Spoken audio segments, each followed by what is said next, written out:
Hey everyone, this is Hollander Cooper.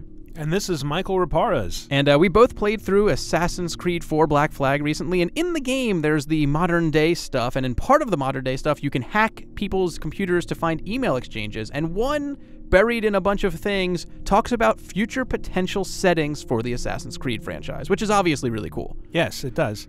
And I mean, going through the list, we can see some of the settings have already been explored. 15th century Italian Renaissance, that's clearly Ezio Auditore. Right. 16th century Ottoman Empire, also Ezio Auditore and Revelations. Two birds with one stone in that one. Yeah, exactly. 18th century American colonies, War for Independence, which is, you know, Assassin's Creed 3. Right. And then we get into, and this is all in Desmond's patrilineal line. Yeah, it's all. This is all Subject 17. They said that they can do anybody's DNA can be gone through, but it's almost like they've already defragged his DNA, so they may as well keep looking into it. He's just such a rich history of DNA adventures. Exactly. But yeah, when you get to the 19th century, you get New England and the American Midwest. Yeah, which is, you know, interesting. I mean, New England at the time, a little bit closer to what people have been asking for from Victorian London, where, you know, it's built up, it's a little bit more old worldy by that point, and the American Midwest is that's where the great westward expansion was taking place. Oklahoma,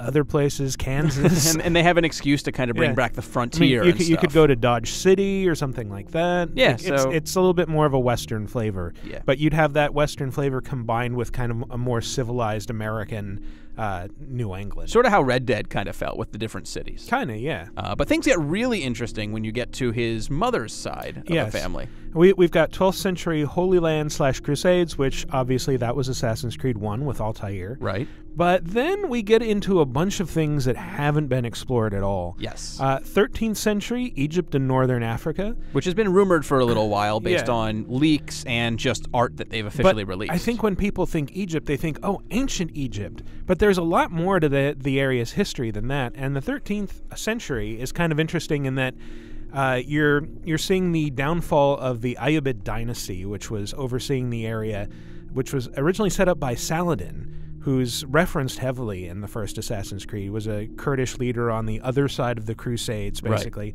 Right. There was a crusade launched into Egypt at the time with the aim of claiming it for Christendom, apparently.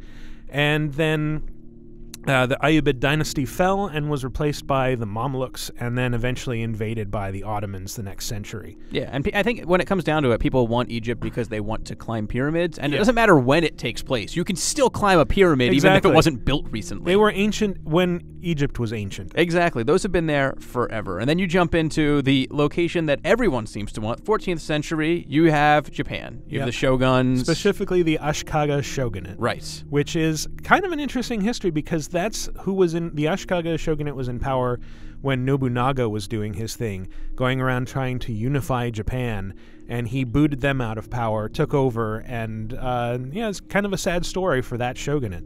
But it's easy to see with a little bit of creative license that Nobunaga might have been a Templar. Yeah, whenever you have any point in history when there was a group of people opposed by another group of people, Ubisoft can just slide in and be like, oh, they were Templars, they were assassins. Especially in Nobunaga's case, like this could go either way. And that number one, Nobunaga in Japanese games is almost always cast as some sort of larger-than-life villain. Right. So he'd be a really good fit for that role. But it'd also be interesting to see kind of his more, heroic side. And he was actually a really progressive monarch for the time, so it'd be interesting either way. Yeah, and then we roll into the 18th century French Revolution, which I think if you follow GamesRadar, another one everybody wants. Yeah, everybody wants it. You get to see how the people in charge whose heads were cut off were all Templars, essentially, and that's the end of the story. Well, no, there's a lot more to it than that. I mean, the actual revolution itself, once it had taken over, was full of turmoil. You've got the Reign of Terror with Robespierre trying to purge anybody who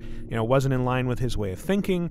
You've got a lot of people who were formerly part of the revolution getting executed, and it was just crazy pants. Yeah. And then you roll into 19th century, Napoleonic Wars, and then Taiwan. Yeah, well, the Napoleonic Wars don't need a whole lot of explanation. This is mostly known to any student of European history. There were these huge, expansive wars, and Napoleon took over most of Europe, eventually defeated by the English.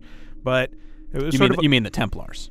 Sure. Or Napoleon could have been a Templar himself. In either case, it's sort of a world war before there were world wars.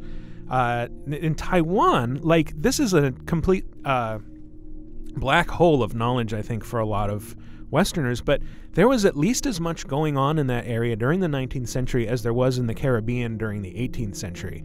And that you've got all these upheavals and a rebellion in the 1860s, and then there was this incident where a bunch of soldiers from the Ryukyu Islands got shipwrecked and then massacred by a bunch of natives, and then Japan launched an invasion of Taiwan as a punishment, but then they found out, like, hey, it would be really easy to establish a foothold here, so let's claim the Ryukyu Islands for ourselves, establish that as part of Japan, and then we can see how easy it is to invade Taiwan and eventually China from here.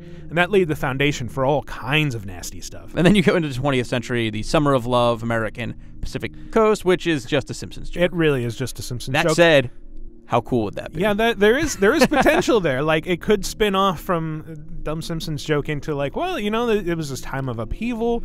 You know, you wouldn't find a lot of guns around Haight-Ashbury, although you'd find a few. You had the Symbionese Liberation Army. Yeah. It's just all sorts of, you know, stuff that is ripe for conspiracy if somebody really wanted to mine it. Yeah, and it would require some major overhauls to the Assassin's Creed formula, but it could work. Well, that's another email. Assassination at Woodstock. Ooh.